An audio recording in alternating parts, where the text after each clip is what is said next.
बेघड़ी बस बेघड़ी આજની બસ બેઘડી તારે ચરણે બેસવા ચાહું તારે ચરણે બેસવા ચાહું હે મારા ભગવાન।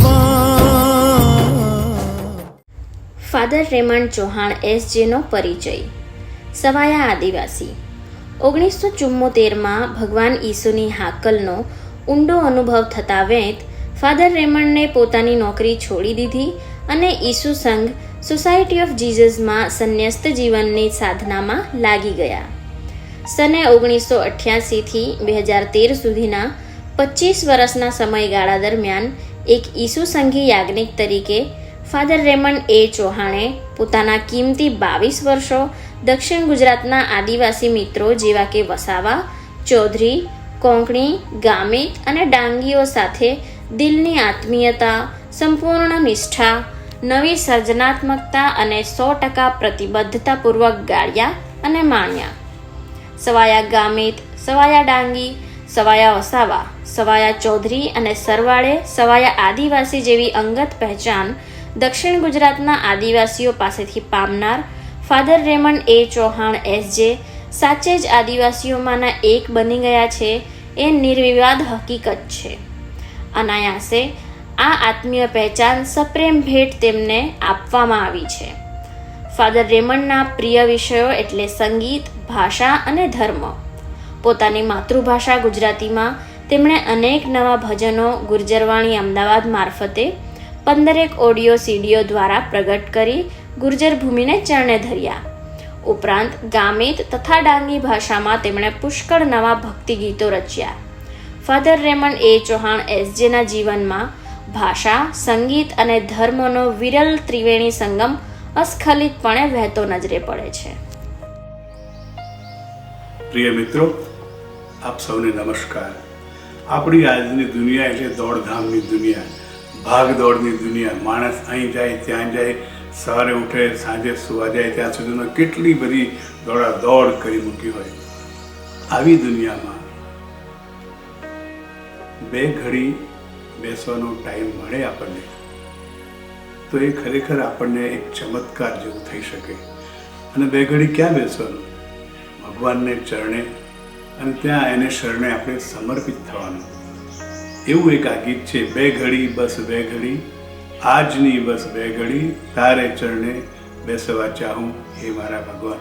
એટલે આત્માની જે એક ઈચ્છા છે, અદમ્ય ઝંખના છે કે આ બધી દુનિયામાં હું ફસાયેલો છું, તેમ છતાં હું તારી પાસે બેસવા માંગુ છું, કારણ કે તારી પાસે જ મને શાંતિ મળશે, સાચી શાતા મળશે, સાચો વિરામ મળશે, રાહત મળશે, મુક્તિ મળશે।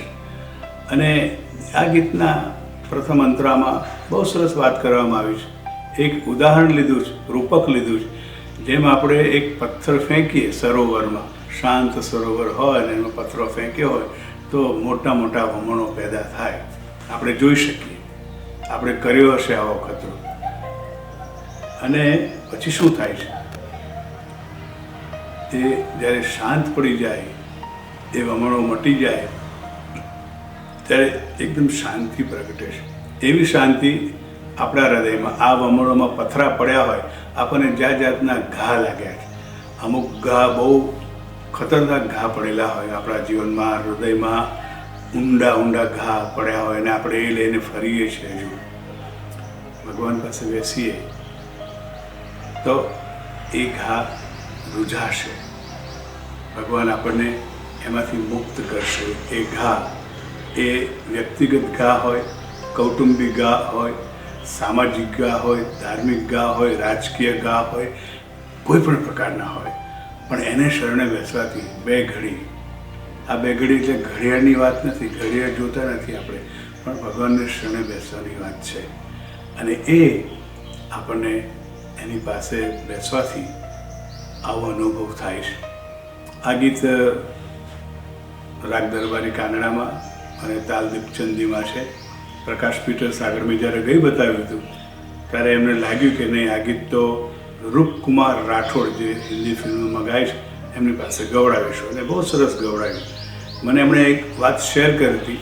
જ્યારે રેકોર્ડિંગ થતું હતું પ્રોફેશનલ, ત્યારે રૂપકુમાર આવેલા અને એમણે કીધું ભાઈ પાયલટ રેકોર્ડિંગ આપો.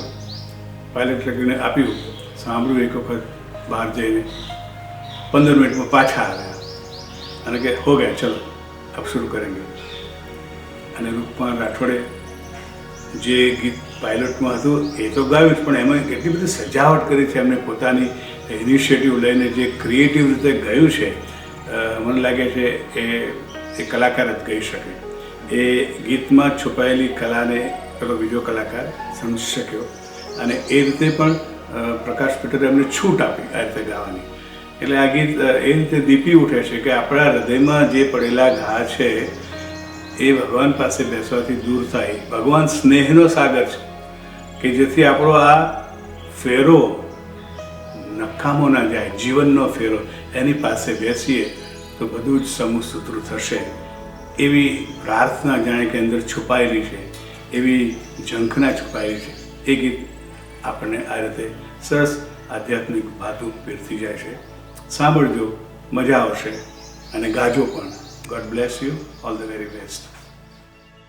બે ઘડી બસ બે ઘડી આજની બસ બે ઘડી તારે ચરણે બેસવા ચાહું, તારે ચરણે બેસવા ચાહું.